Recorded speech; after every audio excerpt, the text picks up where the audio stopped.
Miami has the Dolphins, the greatest football team. We take the ball from goal to goal like no one's ever seen. We're in the air, we're on the ground, we're always in control. And when all right, as always, Dolphins number one, baby! So fins up to all you guys.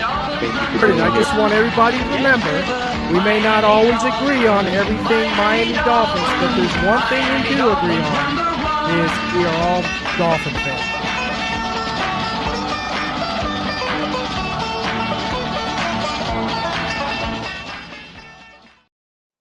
Hello, everybody. Welcome to Real Talk Fins Talk. I'm your host, Steve Malloy.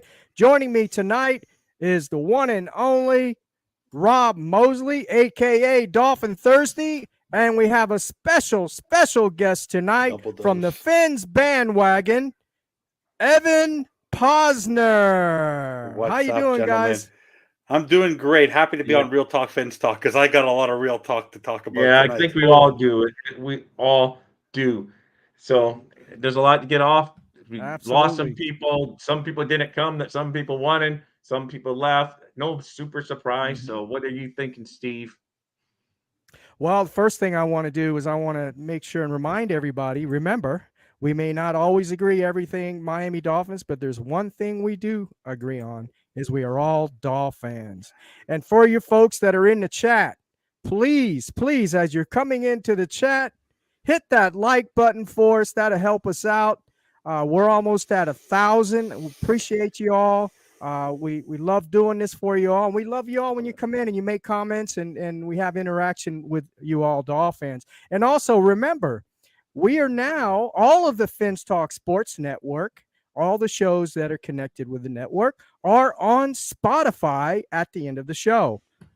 So remember to catch that as well. If you don't catch us on YouTube, go to Spotify if you don't want to see our handsome faces. And they also have on original content that will not be on here over there as well. So make sure you check it out. Okay, great. Yeah, that's true. Thank you, Rob. I appreciate it. Rob, before we get started, also, what do you got going on at Dolphin Thirsty and also the YouTube channel, Dolphin Chatter? Well, on DolphinsThirsty.com today, I try to pull my inner Barry Jackson and Barry Jackson and try to keep everyone updated, as best as I could. Of course, I don't have the sources, but I just kept it updated for all the people that don't have a paywall over on the Miami Herald. I'm able to keep them all updated on DolphinThirsty.com. So make sure to check that out. And as you said, I'm also Dolphin Thirsty here on YouTube. So if you want to go check that out after you watched us here tonight, make sure you tackle that subscribe button. I would love it. I'm getting close to 400, so it's the next milestone. So thank you. Absolutely. Evan, Fins bandwagon, what do you got going on? I'm just enjoying my time here with you, gentlemen. I'm exhausted from Dolphins content a little bit today, but the only thing that keeps me going. Thursday night we'll have the Fins bandwagon. I'm going to be joining the boys, going over the 53-man roster with Alex and Bobby at 9:30. To continue to talk this, but because I have so much to say today, like it's as you guys saw in our Dolphins chat, our private chat today, it's been an eventful day. It has. So before we get started tonight, go ahead and play that vid, Rob. Just want to remind everybody. Tight end and offensive line could just be justified as more positions of need. Was this guy significantly higher on your board than any of the tight ends or offensive linemen available? When we do our board, we go through it, and there were a lot of good players that were picked too, ahead of those. So we look at every position, we go through it. I think you guys are probably more worried than we are, in terms of, at the position depth at those spots you talked about. But at the end of the day, we added a good football player. We're happy. And like we said, the draft, it doesn't end with the draft.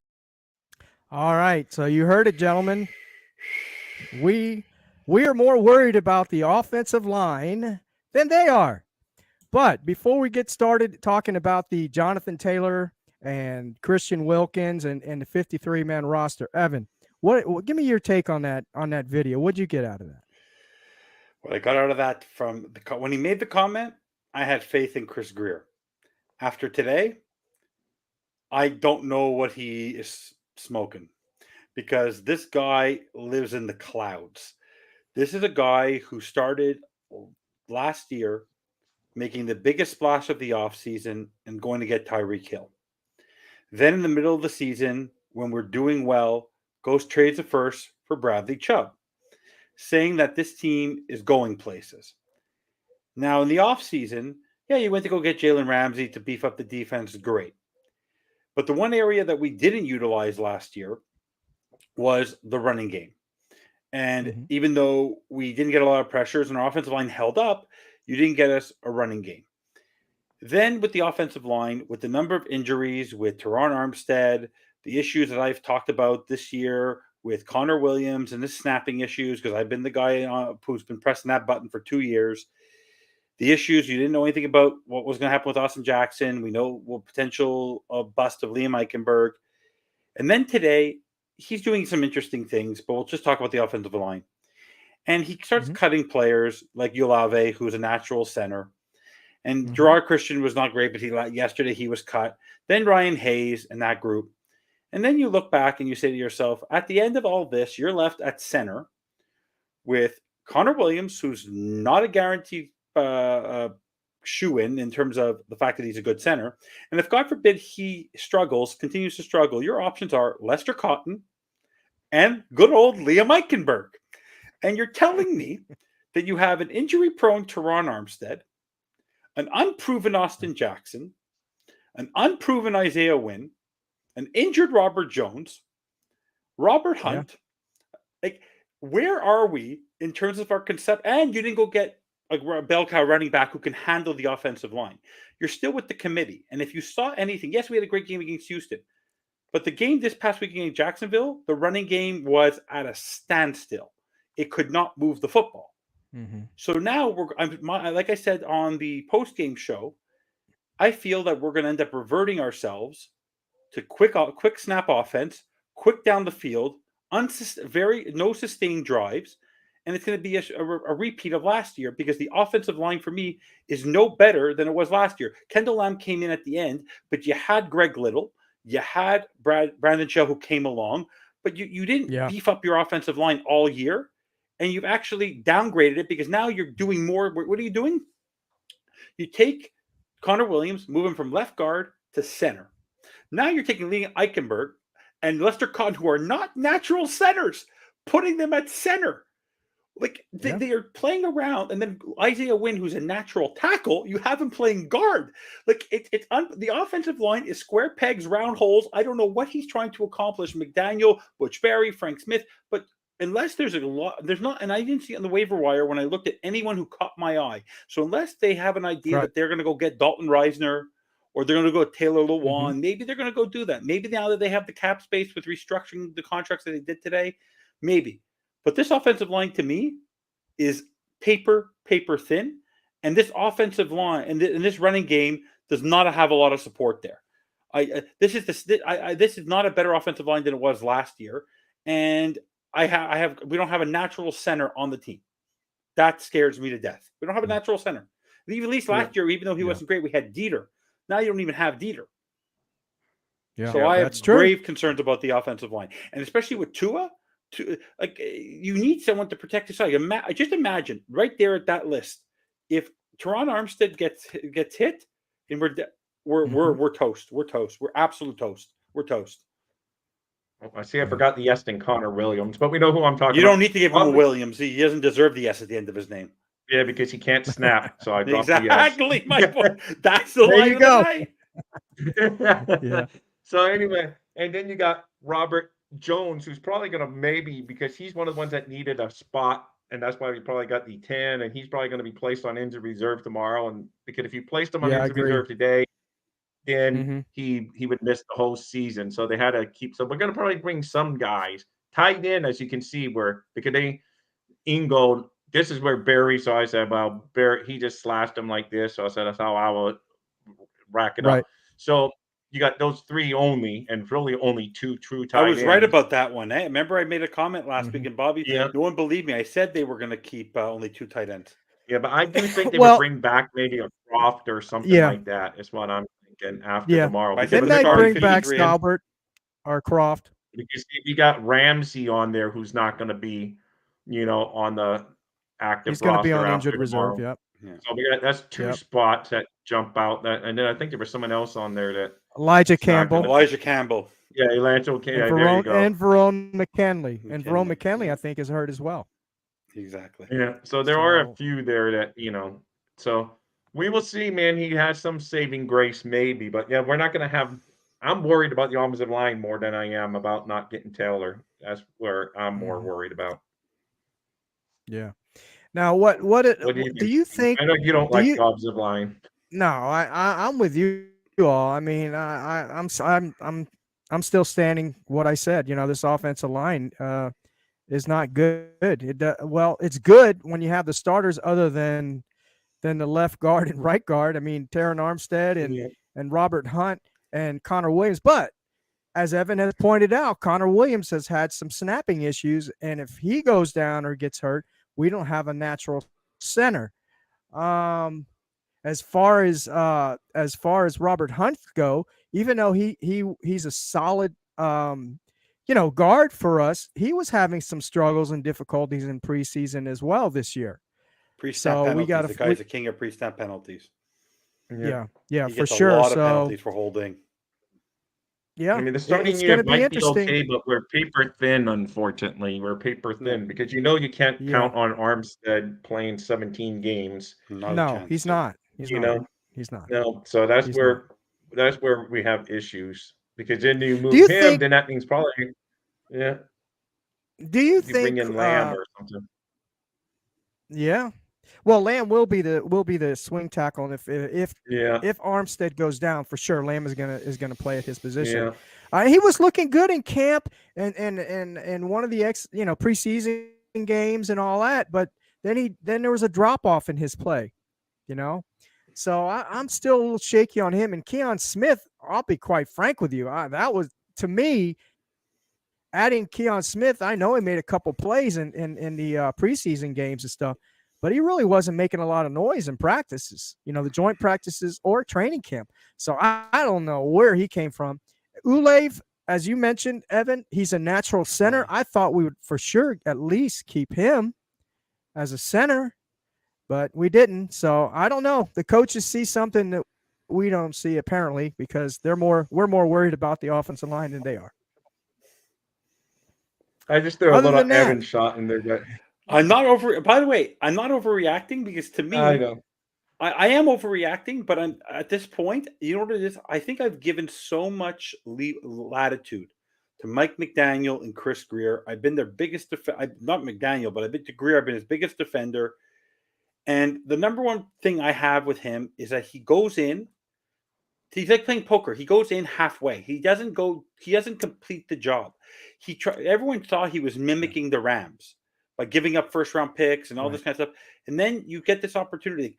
To me, if you're going to give up first round pick for Bradley Chubb mid-season during the trade deadline, you're willing to give up a first rounder or a second rounder or 2 second rounders to go get another star player to help your quarterback. Because if he would have gone to get a Jonathan Taylor or a Dalvin Cook or a Josh Jacobs or anyone like that, it's showing that you're giving you're forcing a balanced attack, and you're giving Tua someone who's truly capable of functioning in the RPO. There's no proven. Yeah. The only thing Achane is a rookie. Ahmed has never proven to be a starter, and the other two are injury prone to the nth degree. They always get injured. They've never completed a season. So now, where are you with this? So for me, that's my biggest frustration is the fact that they're not going all in and they're going half in. And after since the beginning of Flow to now, I would expect more from this team and more from this general manager.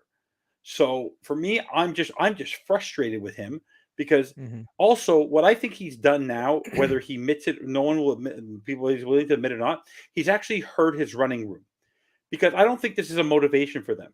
How do you think you would feel that let's say you're in your day-to-day job and you see every day even though your job is safe because there's multiple people who are doing your job, you see 5 people who have had more success than you in the NFL that the Dolphins are flirting with them, that they're in the news, that people are talking to them. And it's not just banter. The fact that people know that they've engaged with them, they've made contract offers, they tried to make trades.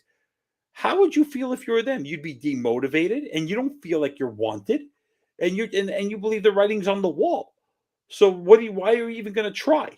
So, Yeah. and I think for McDaniel, in the back of his mind, I'm telling you this, we'll know very early on in the Charger game whether or not he has learned his lesson, and he will balance the attack. But my problem is that we don't have an offensive line that also can protect our running backs. Like, even if a running back gets a seam once in a while, if they don't get a seam, they're going to get mauled. Because you saw what happened in that preseason game with Ahmed. Good the point. guy just came around and got mauled. Our run, we don't have a blocking. We don't have a beast of a running back there. The only guy, I have more faith in Brooks than I do the other four right now. Because he showed that he can handle his own. And then when he gets tackled, he can move his feet. So, like, I'm no better. Like, for me, there's no improvement on the offense.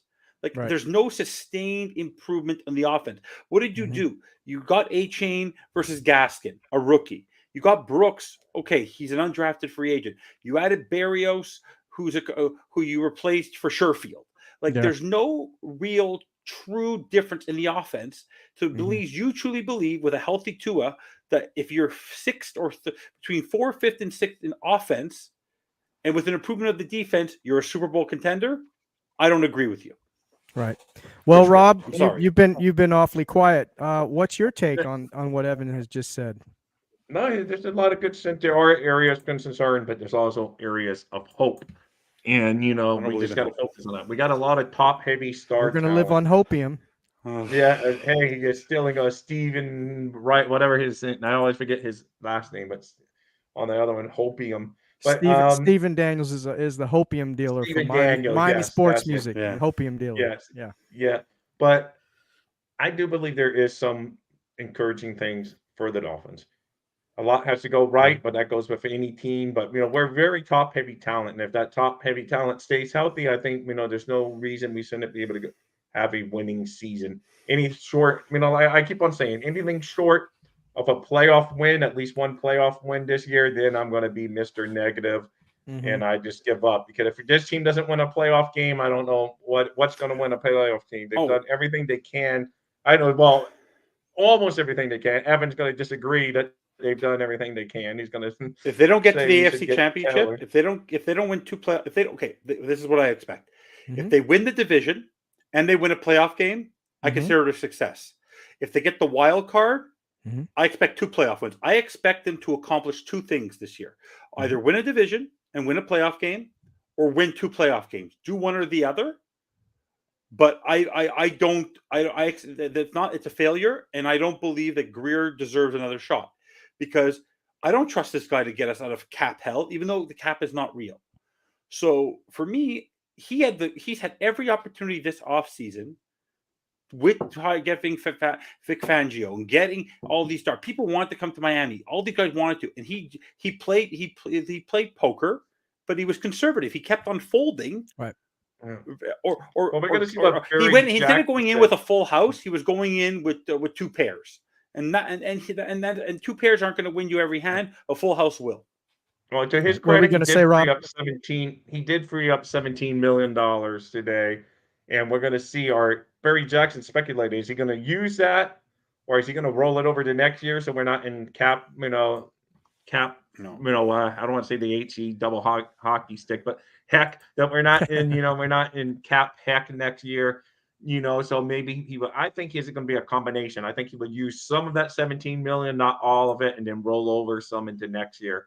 So, unless he's working up something that we end up winning Evan and I and you all back over, I'm just not sure. But at least we do have some cap space to breathe a little bit if some guys become available. So to make it very well, if we start paying people, we're not like Jalen Phillips, signed Wilkins, Robert Hunt, Connor Williams. There's a lot of folks we still, Waddle's going to be coming up for his bag pretty soon. Phillips, Holland, Holland. Yeah, there you go. What were you going to say, Evan? What was I going to say? Oh, what was I going to say? I want to answer his question quickly. There is right. There is no magic systems. And he asked about offensive linemen, not that people are trading for, because it's impossible to get offensive linemen. Like it would have cost us major pick, but Reisner and Lewan are still out there.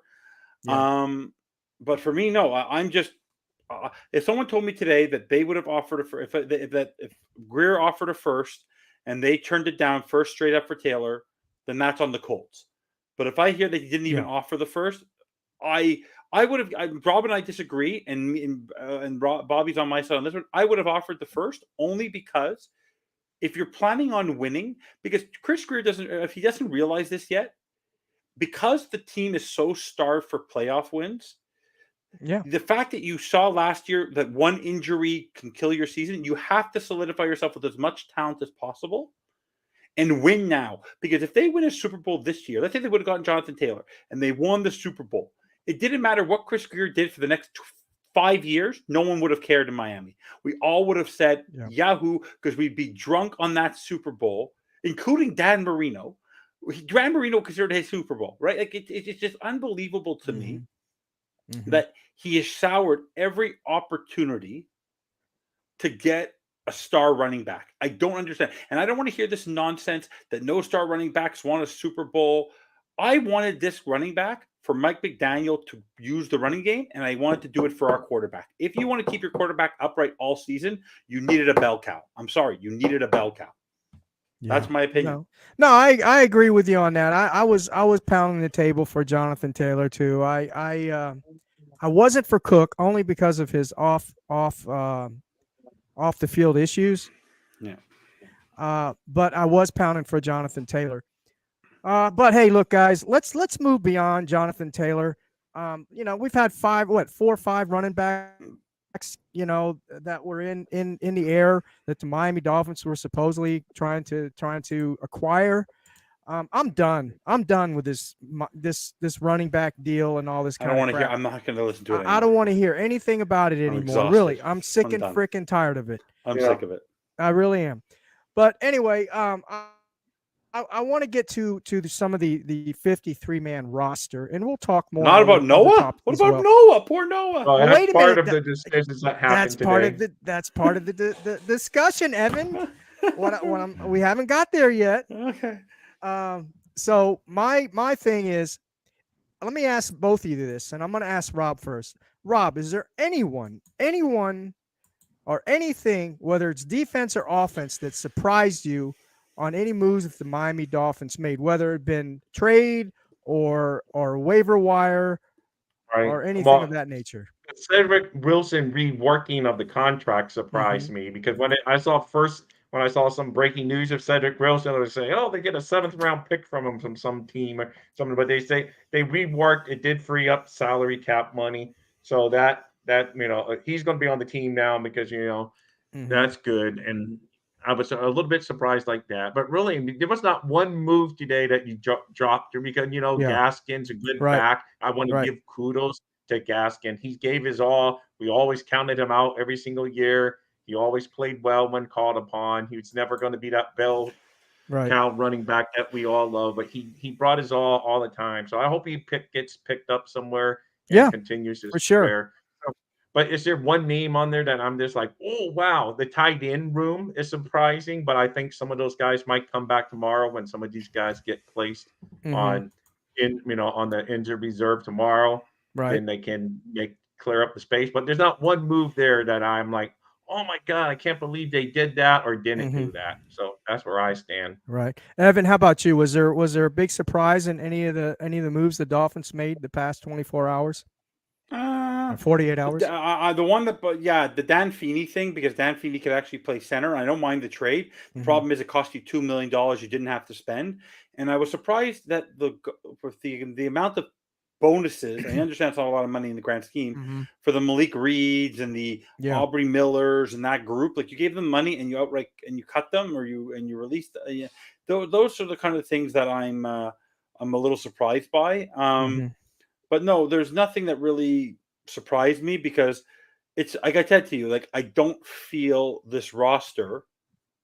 We're hoping that this is all I feel like is that this roster, now that Jalen Ramsey is injured, is basically a carbon copy of last year's roster with the hope and the prayer that Armstead and Tua stay healthy and that they find a corner who's good enough to replace Jalen Ramsey till December, the same way they did with Byron Jones. Right. That is the exact same roster to me. There's no upgrade. There's not one upgrade because Berrios, yeah, maybe the kick return, but the problem with the kick return is that the special teams is run by the same coach who, of all the coaches that we thought would get fired last year, it would be him and he saved his job. Yeah. So the person by the way, and not to take this away, I'm frustrated with Greer, but I'm more disappointed in Mike McDaniel. I'm much more disappointed in him because Why is he's that? basically hoping and praying that the same roster he had last year and him being a second-year head coach is all of a sudden he's going to wish upon a star and his team is going to be better than last year. That was a good. That was a good song, by the way. But we don't know how much say he has. I know people say, "Oh, if McDaniel wants it, Greer will go." Greer's a yes man, though. Greer's a yes man. So, but we don't really know outside of that. So yeah.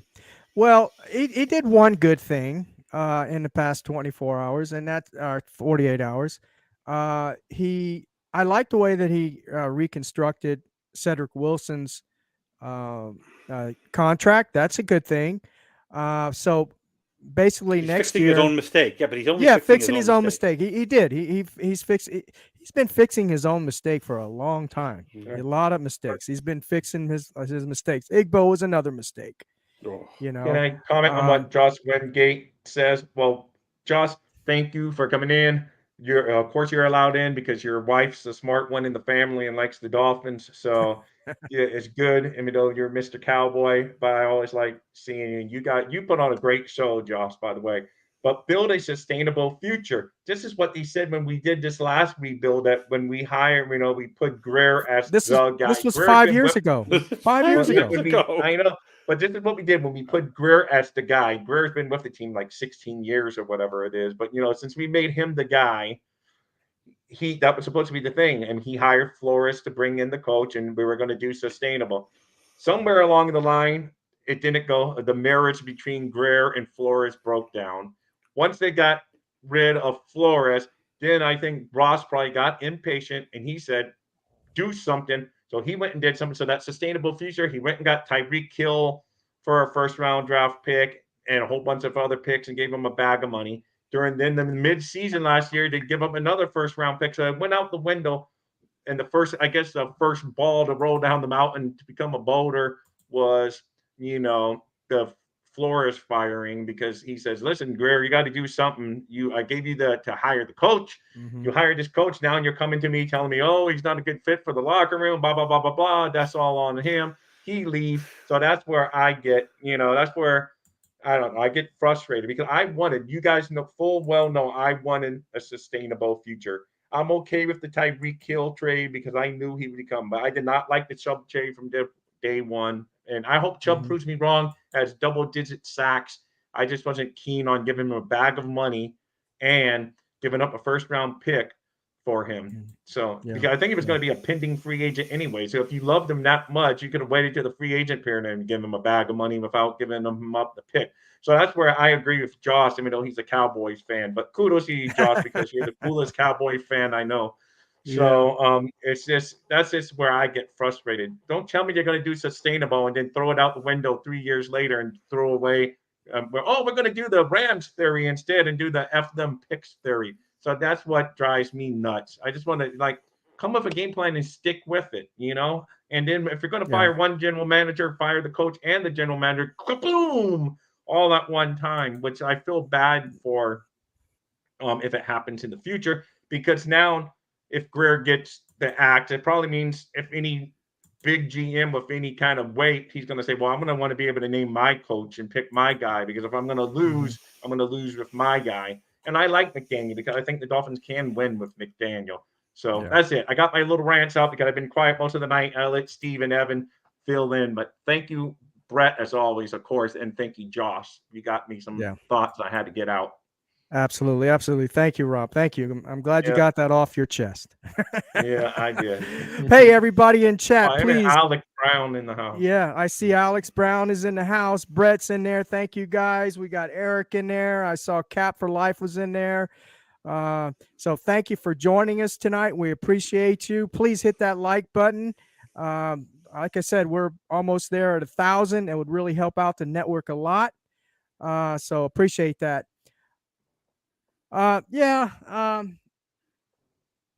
Evan's right though. What did we do? Who did we bring in really to help out the offense this year? Barrios. That's about it. Barrios is and I've But said he's a this. replacement for Sherfield. So Yes. Devon Well, A-Chain.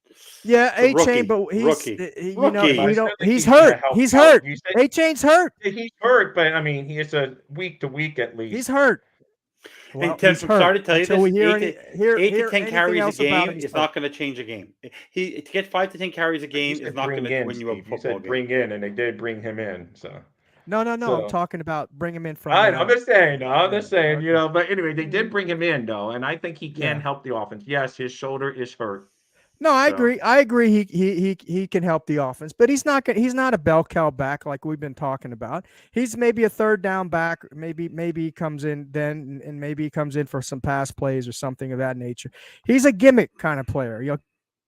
Okay, and he can help us on the kick returns. And as my point, we were talking about Barrios. Yes, we did bring in Barrios, and he is probably a Trent Sherfield replacement. But he offers a little more. He offers special for teams. sure. He offers, punt return, kick return. He can do both. Chosen. Oh, I forgot to mention. I was a little surprised that we released Chosen Anderson. He didn't I show really enough was. at camp. They didn't show him enough at camp. Yeah, he didn't. He was a warm body. He was. In the end, I thought about it. The first thing I thought about with him is Mohamed Sanu. No, I think he reminded me of Mohamed Sanu. I was at training camp last year, and Right. he would come in and out, and they would use him in Mhm. preseason games. But he was a warm veteran body Mm-hmm. to challenge Eazy-E and Craig Kraft and Right. like Barrios. It was just to give a compliment. They had to have bodies during 7-on-7 and 11-on-11s. That's what I thought. Anyway, I kind of liked him. I liked him. I thought he was going Yeah, to me be. too. I thought he was, because of his speed and everything. That's threat. right up Daniel's alley and everything. That he would come in. Tomorrow there he'll be changing his name to Unchosen Anderson. Yeah, he might, the other he way. might very well be. And don't He forget, might Isaiah Wynn may be a starter on this team, so He's going another to be the guy. starting left guard, even though Okay, he's actually exactly, a but tackle. we're saying he How didn't much? bring How in much anyone, better so is we- he than Eichenberg though?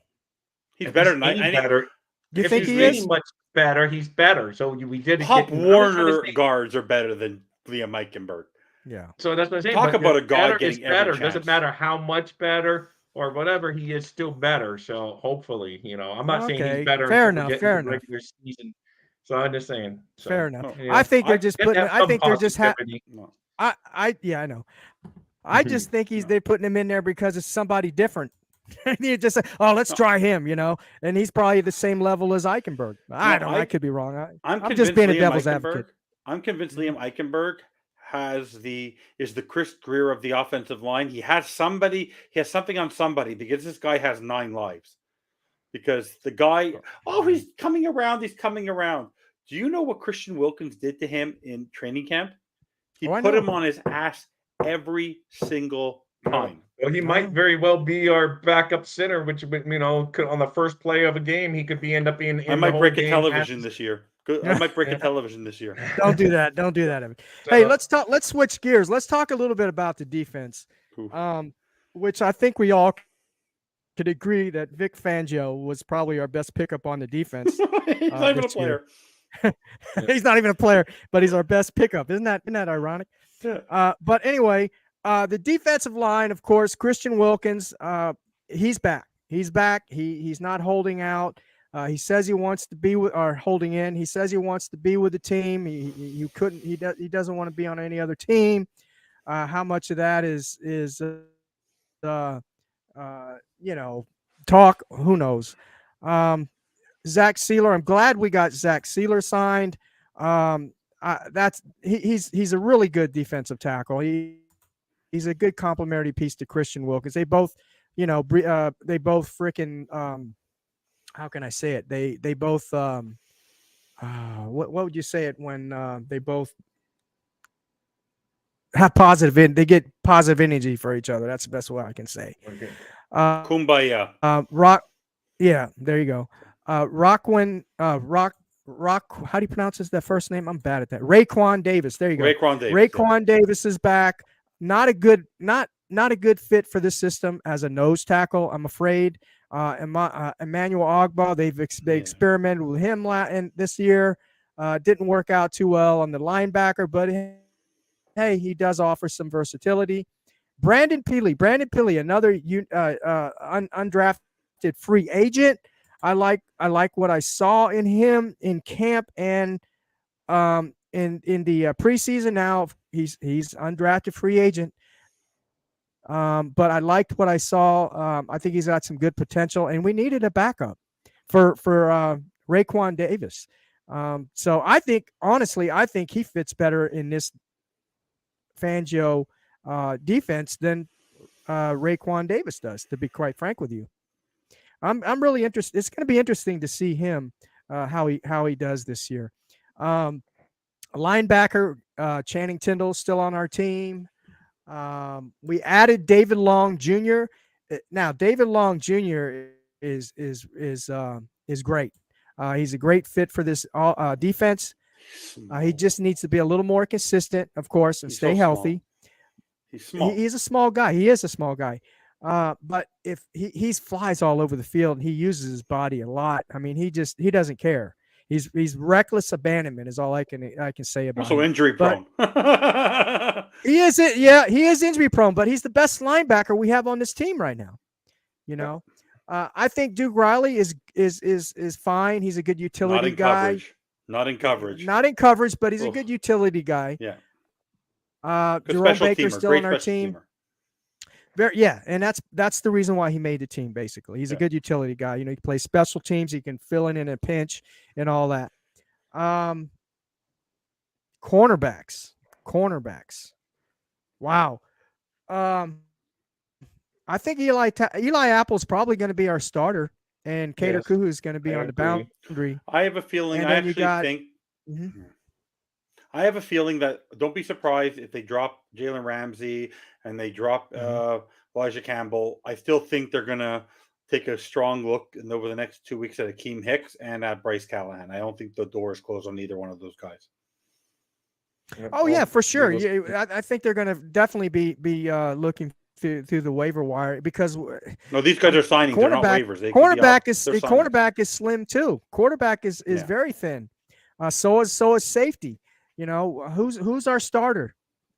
Deshaun Elliott is by default. No, he's not going to be starting the first game of the season. I know. I think Deshaun Elliott is going to be our starter by default. But I know folks say, and I say by default, but I actually think he's a better fit in this scheme than Brandon Jones. People can disagree with me, and that's fine. But I don't think he's a good fit in the scheme. And you know what? I think we're going to find out. You know, when he comes back, we're going to find out because I don't think he's terrible in coverage. Javon Holland definitely is an up and coming star. Steve, I like it. Steve has something good to say. I like Holland. He's our best safety back there. I like it. I think he's a great fit for this defense. But that's a positive note. How about you guys, Rob? I'm start with you. I'm sharing it. You got a positive. Thank you. The problem I have with Javon Holland right now. Go ahead, Evan. The only problem I have with Javon Holland right now is he likes to play. He wants interceptions. He likes playing inside the box. The problem is he's your best center fielder. Yes, exactly. So the question is, and Deshaun Elliott, I think he'll get a lot of penalties. You're probably gonna have to put if we want to play conservative defense, bend not break. I guess you're gonna have to put Deshaun Elliott in the box, and you're gonna have to let Holland play center field because I don't try until I see a lot more out of X in the first game. Because I remember last year, even though he wasn't 100%, but our cornerback core against Mike Williams and Keenan Allen had trouble. Yeah. So for me, Our the in Fangio's defense, the safeties are our weapons, man. The safeties are makes this defense run. We don't have a Derwin James yet. That's the thing. No. Hey, Britt, I see Britt Lacoste. He's making comments. He's in the house. Britt, you can join the show if you'd like. Probably can't. That's why. If you can't, no problem. But if you can, we could drop you the link. I think, right, Rob? Well, I sent him the link in DM. So, Oh, okay. So if he can join, he probably would have already. No problem. No yeah. problem. All right. So go ahead, Evan. What were you No. saying? So that's my concern about the safeties. And the Mhm. other concern is I know he's not throwing anyone under the bus, but the person who's Mhm. giving us the real reaction is Vic Fangio. So Yeah. in the end, if I had a choice after seeing what they're going to do with the offense, if I had a choice, I'd rather them shore up a little more of the defense at this point, and get another safety out there and go get an Akeem Hicks. Like if, like, Mhm. for example, if tomorrow we announce with the that we signed Akeem Hicks and we have signed the Bryce Callahan, I'll be happy. Like I'll be ecstatic. But Mhm. but if they sign the Dalton Reisner, that's fine too. Like I need more veterans on this team. Like I need more guys who have been successful in other places. I don't want just fillers. And like I said, for me, I don't know where they're going to go get the center because that's right now more than anything else. That is my number one concern. Linebackers are going to get what they need to do. I trust Vic Fangio that he's going to figure out this scheme and will be ready for week Mhm. one because he's basically going against one of the people that he taught the defense to. So I think he'll be able to Right. handle Justin Herbert in Right. that group. But I just, for me right now, the safety position without Ramsey out there, like you're relying on X again. And we saw what happened last year with X and Holland out there. Like Mhm. Jalen Ramsey is the equivalent of Tyreek Hill on defense in the NFL, and you don't have him for 3 months. Mm. So Yeah. if Yeah. Jalen Ramsey was on that So field, by the way, the reason so why what that's do why you? partly on why I wanted Taylor. And I wanted a good running Uh-huh. back because we needed another elite player to counteract Jalen Ramsey. So if our defense was going to take a hit, improve our offense that much more. Mhm. Rob, what say you, my friend? Hey, I'm a little bit, after listening to you two, man, I think that, we're going to like win 4 games this year and we're going to be in the Caleb Williams sweepstakes at the end of this. Good That's God, not what I guys. said. That's not I what I know, I'm said. just teasing, but today you guys are a little bit down sounding, and I No, know you want to know you. why I'm down? I told you why I'm down. No, it's realistic. It's not, No, exactly. Evan. No. Well, I'll tell by you why I'm down. Thursday, Evan's gonna have his Super Bowl tickets packed and everything. No. Let me explain to you why I'm down. If the offseason would have gone where they weren't putting their hand in every single running back cookie jar and they weren't in the headlines on a constant basis, trying to get this player, trying to get that player, trying to do this, I would not be on this show right now being as hard as I am. Because I said, you want to know what? Mhm. They're trying to be consistent and trying to show growth. But here, you're now trying to go get these stars, meaning that you're really serious about what you're trying to do here, but then you're not successful. So you're willing to go out and do the low hanging fruit thing, but Mhm. you want to know what? The same. Trust me. Do you think when you? I don't know if you watch the game, but I watch all these preseason games, and you see Sean McVay. He's on the Mhm. mic with the analyst. He couldn't care less that he lost 4 games last year, or only won 4 or 5 games last year. Because the Right. guy has a Super Bowl. The guy couldn't care less. The guy knows he has Aaron Donald and he has all these guys, and then one day they'll get back to where they need to be. And if he retires, he'll make millions of dollars in the booth. The same way McDaniel, like that's my point, is that this was a chance for them with the running back position or to go get a big guy. And if Jalen, like I said, Jalen Ramsey on the team, sure. But Jalen Ramsey was a low hanging fruit guy for the Rams. Unfortunately, Jonathan Taylor, it was a guy that they wanted a premium for, and you weren't willing to pay it because you're content with your room.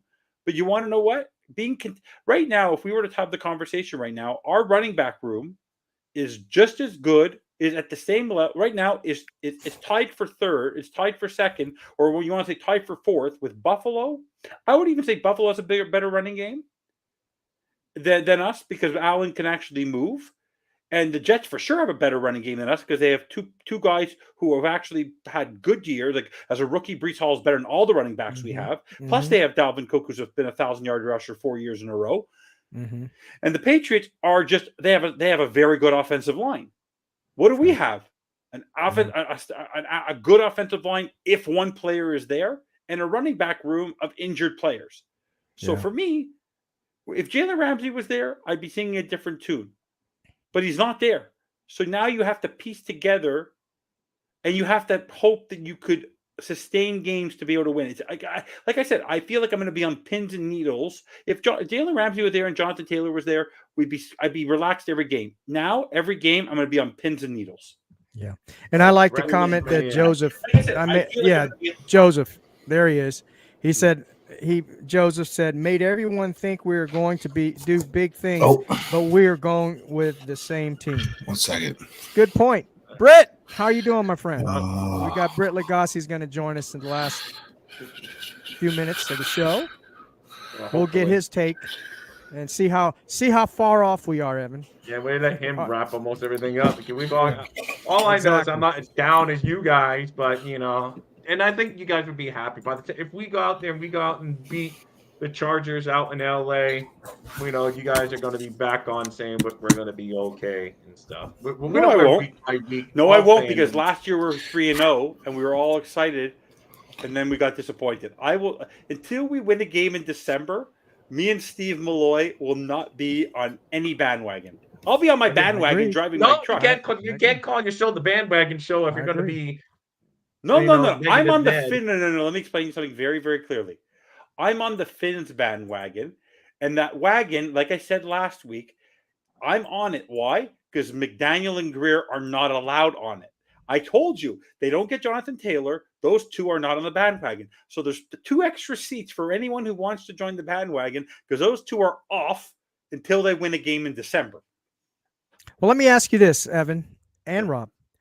So with the running back crew that we have right now, let's say everything goes, great. All the stars are aligned and everything, and they stay healthy.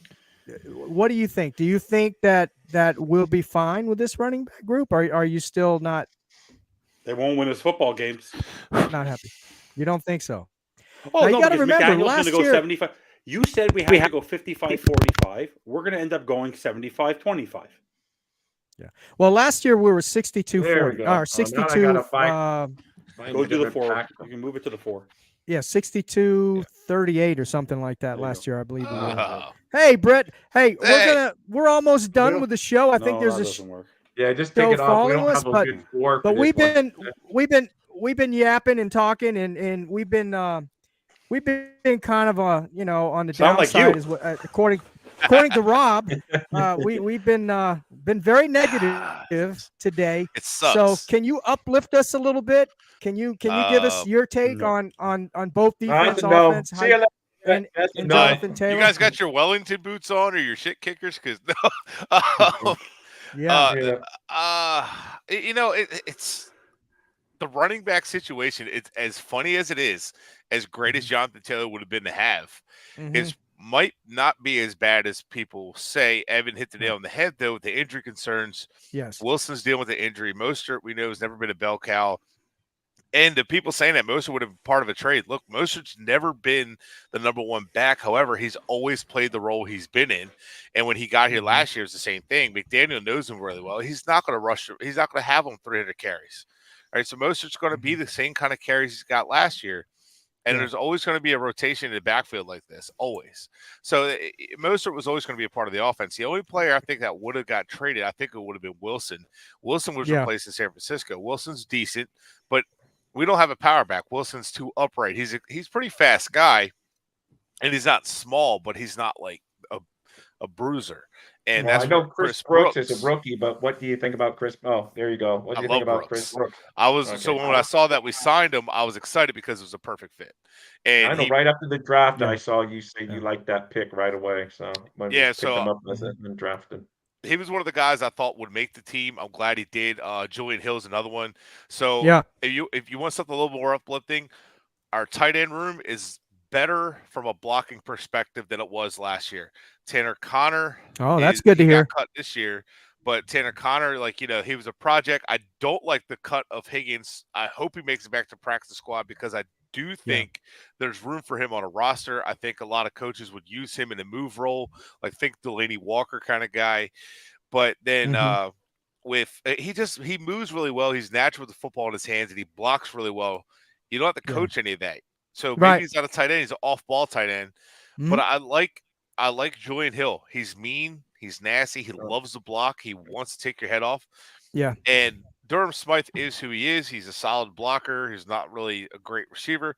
So I mean, like just adding Hill and not having Gesicki there to tip your hand, it's already better to me. Yeah.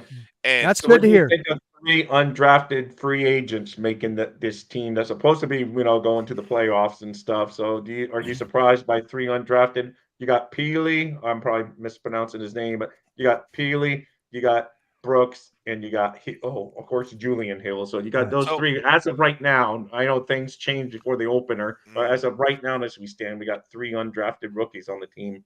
no, not because every year there's an undrafted player. Nick Needham, Yeah. Right. Kader Kohu, and they all Yeah, but this year come in and do their triple job. down Yeah. on it. Yeah. So What do you think of But Peely? I think Peely does a good job. I think there's a couple plays I saw Davis getting bullied back, and Peely just he overran the play, and Yeah. then just kind of quit on it, and against the Jags, and it Yeah. was just something that like you want to see him do better at. I don't know that Peely makes the team long term. So the 50 Barry's been saying it. The 53-man roster is only to get the guys that might go on IR and with the chance to come back. So Jalen Ramsey, Yeah. for example, they're Right. going to go on the IR, but they have to be Right. on the 53-man roster in order Right. at the Yeah. deadline in order to go To on play IR this to come season. back. If To they be go able to on play this IR year. before that, they're not coming back. So Needham and Right. Sauber. Needham and Yeah. Sauber were those 2 guys. Right. yeah, Needham's done. They put him on the IR now, right? Before the 53 man. Yeah. So And they did the same thing with Yeah, Sauber. they have to put It him. They sucks have for to put Needham. him if they want him back. They have to put him on the 53-man roster. So, if they and want so him to those play the guys, rest of the year, there They're will be season changes, ending, those the 2. remaining part of the year. but Well, I think Keon there's going to be Johnson. changes to the defensive line, to Keon the Johnson, too. possibly the offensive line, but they're going to make changes to the defensive line. I think Vic Fangio's not been happy with linebacker or interior defensive line.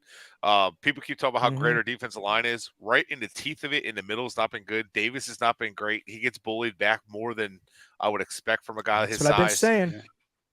Wilkins, the whole thing with his holdup of his contract, while I would rather have him at nose tackle and have a different 5-tech. Yeah. And I would bring Yeah. in Hicks to play more of the 5-tech and Wilkins play nose because Wilkins could beat double teams. I think the holdup is that his contract looked like Jeffrey Simmons and Dexter Lawrence, 2 draft mates of his. Dexter Lawrence was a teammate in college. It was similar parameters, except the guaranteed money wasn't there. Well, they said Thank the you, Scotty. structure of the deal. So it's either the guaranteed money wasn't there or the guaranteed money wasn't till like 2-3 years from now, like, a year or 2 from now. Right. So the money, if they were willing to pay him the $23 million, they need to get it done. There's no reason they can't get it done or trade him, because the whole Gesicki situation went up in flames. They didn't sign him, which is fine, but they also just franchised him, played for a year, and then let him walk. It just made no sense. But So based Sauber on was a based on disappointment. based on the conversation that Chris Wilkins had at the press conference, do you think there's still a possibility that they trade him? Who, Wilkins? 'Cause Wilkins, We're yeah. not going to trade him. No, the only way they trade Wilkins, I think, if someone comes knocking Mm. and asks and wants to trade. I think that with Wilkins, he is the face of their rebuild. Hate Yeah. calling it that, Yeah. but I think they want to sign him. I think Greer wants him in the building. I think everybody wants him there. I think Fangio wants him there. I think he's one of the 125. few players that no one's of all the players. I think that Fangio was calling out to step up. Holland was one, Phillips was one, and David Long was one. He's not. I don't think Right, Wilkins was right. one. He knew the way he talked about Wilkins was just so nonchalant. They're like, "Oh, how do you feel about Wilkins holding in?" He goes, "Well, Wilkins is here. He's in the meetings. He's Right. talking. He's not Right. participating, but he works. We're not worried about him." And the way he said it was just kind of like, "Yeah, I'm not worried about that. He'll be here." Okay. And now, so Makes like, sense, there's yeah. Can I ask Brett a question? Yeah, I think Bring me off the Connor did what ledge. you Bring need. us all off the ledge. What is their mindset at the center position? What the heck are they trying to pull there? Oh, he's not going to bring you. You didn't see his tweet. Oh. He had Throw me off the ledge. Give me some comfort, No, Brett. he's not the They guy don't to have a bring you off the natural ledge. center. I'm Like, I telling like you right now, Yolave. I saw his tweets. I like Yolave, so I don't understand why they wouldn't at least keep So- one natural center. Yolave, who is a natural center, a good center, he needs to develop play strength a little bit more, right? Yeah. So it's fine. Put him on a practice squad, which you should be able to get him back on the practice squad. Hopefully, yeah. It's risky. I understand the rules, and then they get a chance at the 53, get paid more. I don't hate it, but so you have to do what you have to do with that kind of stuff. But he needed play strength. But they traded Dan Feeney. you signed him to be a backup center, $2 million. and then you're like, oh, now we gotta save the money, and now we gotta save the Cedric Wilson money. Now we gotta save this money, that money. So what was the plan? There's no plan. Then now they're saying Eichenberg can play center, and so I also play. Who else did they say could play center? So I'm like, Lester Cotton. Yeah, Lester Cotton, right? Yeah. So you got two guys that can play center. Have they played center? Eichenberg has not. Can they snap? So we're already worried about Connor Williams' snap issues. And if your hang up of not paying Connor Williams, who's younger than Robert Hunt and been in the league longer, if your hang up for not paying him, our best offensive lineman, because of his snap issues, but then you're willing to have backups who haven't played center, what is your deal? So the interior offensive line, they just don't value that position. Like, I'm not saying pay them quarterback money, but damn, pay those guys. Like, get Connor Williams extended. Connor Williams is our best offensive lineman, in my opinion. Armstead is the best offensive lineman, obviously. But when you're talking, like, long-term, Connor Williams is, like, he's younger than Robert Hunt. Yeah, I mean, like, he's a young guy. So like he's still got. You could get another 5-6 years of high play out of him. He does his job. The snaps are frustrating. I said that last year. But hey, you get it. Let's say you go in a draft. Connor Williams gives you flexibility. You go in a draft. There's a center like a Creed Humphreys level center. You take that center, and you have Connor Williams. All right, I'll just kick you over to left guard because Isaiah Wynn's not your long-term left guard. He's an improvement at left guard. That's another thing. He improves your left guard. Right. So that is improved. Right tackle, we go against the power defensive ends. That's where I'm scared about Jackson. Maybe tight ends to help there. But so you think Wynn is better? Is he on par with Eichenberg, or is he? Do you feel he's better than Eichenberg? How much better is he? How much better is he than Eichenberg? A lot. He holds a up lot better. Really? Yeah. Isaiah Wynn's a good offensive lineman. The reason that's good to hear then. Bounced around is injuries, and they moved him from left tackle to right tackle, and he's short arms, kind of like out of position there. So in this system, he's a perfect left guard. He moves extremely well. His technique is good blocking. He does really good at body position and hand placement. Upgrades, guys. I said there were some upgrades. He's not very powerful. You're right, Rob. You're right. You're right. What's wild is Austin Jackson in a run game, he can be very powerful. He can move guys off the ball. As a pass blocker, he gets blown off the ball by a run blocker or powerful. It's kind of weird. It's kind of weird because we have guys that are better at run blocking and guys that are better in pass blocking. There's not like one guy other than Armstead that's all around. He can do both. He don't have to be an all pro on both. But we got an imbalance on our offense. Well, Connor Williams is a good blocker all around. Yeah, and with Connor Williams, he's really smart and heads up. He knows the playbook. You guys see his draft story? No.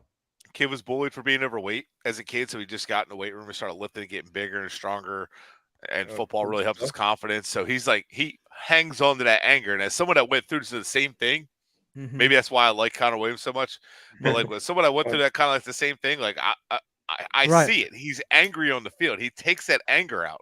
I really think it's kind of like Waterboy, where he's just envisioning his bullies, and it's kind of like incognito. He wants to take their heads off, and you want that up front. And that's the one thing I have with Greer. He doesn't draft and sign a whole lot of mean, nasty guys. Yeah. And Connor Williams is one of the few that he drafted that's mean and nasty. Hey, Rob, do we have time? No, I was going to say time. No, I'm asking Bobby because we've done it before where you've run your show and I've come in at the same time as you guys. I think I'm just double checking. I think they got soccer show. Yeah, but you can cross over. I think you can run two shows at the same time. All right. Double checking with him. All right, so we'll go on for a few more minutes. Yeah. Thank you, Britt, for coming on, man. Just hopping on. I appreciate it. But Brett, we need to be uplifted, man. We need. No, I had to ask. I want to ask Brett an important question. Go ahead. I mentioned Hicks. I mentioned Callahan. I mentioned Reisner. I mentioned Williwan. Like, are there players right now? I'm not talking waiver wire. Are there still free agents out there who are unsigned that you're saying tomorrow with that excess cap space that you tomorrow pick up the phone and sign? I have to go back and look, but there's a couple. I named you four guys just now. Like, would you sign any of those four? I mean, I'd like Callahan for the depth at corner. Actually, I will say Jabril Cox, linebacker from Dallas cut. Oh, okay. He was a kid that was at North Dakota State and then transferred his final year to go to LSU, and usually it's the other way around. So he goes from FCS to the SEC. So he just jumped in the deep end, but he wanted to prove, hey, I can play linebacker in the NFL, and he does. Right. and he does a good job and goes in the 4th round, and he still needs to be developed, but I think he's the kind of guy. He's 6'3", 233, covers really well. He's fast. He loves to hit, and I think he could be. I think he's better than Channing Tindall, but he's a very intelligent guy. So I think he just needs time to develop, and I think I would take a risk on him definitely. I think he's that good. I was What about on the surprised that offensive Audrey line? Miller didn't make the cut. Maybe they'll bring him back, but I know Channing Tindall probably adds a little more value because he's a good special teams guy. So maybe that's why they brought him back. But I liked Audrey Miller. I mean, he was directing traffic on the defense. I was really impressed with him. What about you? Aubrey Miller, I thought I was actually very high on him at first, and now I'm kind of cooled on him a little bit, but I still want him on the practice squad because I want him to develop, and I think he can. I think the NFL game. So I think the game was too fast for him mentally. Yeah, and I think it's one of those things where he just has to learn the game a little bit more and study the playbook. It's just his first year coming from FCS to NFL. So now he was at Auburn before, but it's just that transition might be a little tough on him. But he's also not an overly athletic guy either. So he's going to have to learn how to rely on his mental more than anything else. Right. Do you think that Dalton Reisner is like a scheme fit for us, or Taylor Lewan? Or you think, yeah? Oh yeah. Yep. And so you think they should sign either one? Taylor Lewan, no. I think he's done. He's lost a lot of weight, and he looks like the offensive lineman after they retire. So I don't think he's coming back. I think he's done. I think he's calling it quits. Reisner, I would love to have him again. Another mean guy. He likes to take people's heads off. A guy who fits our system. He's been in the system before. Another one I would like. He's been disappointing me. He's always been injured, but I would kick the tires on him as Billy Price, the center. He's from Ohio State. Injured. Yeah. Perfect. Chris Greer guy. Greer loves it. But no, I like that with him. I liked him coming out of Ohio State. He's just not really done much. I think the injury bug got him bad, but I would take a chance on him anyway. Why not? Any time out real quick, hey, make sure if you're in the room, make that thumbs up, but they call it thumbs up here, guys. And if you're new to the channel, make sure you tackle that subscribe button for us.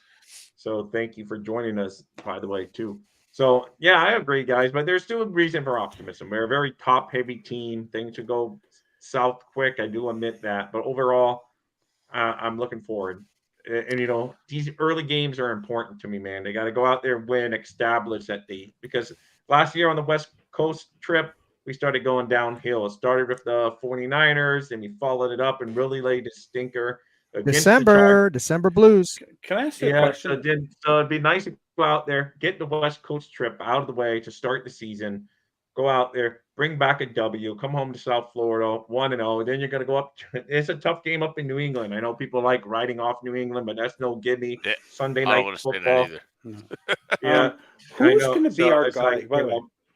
It's a tough game. It's Sunday night football up there in Foxborough, and so it's no gimme. So we got to start off on the right foot. We got to Mac avoid. Jones is the only quarterback.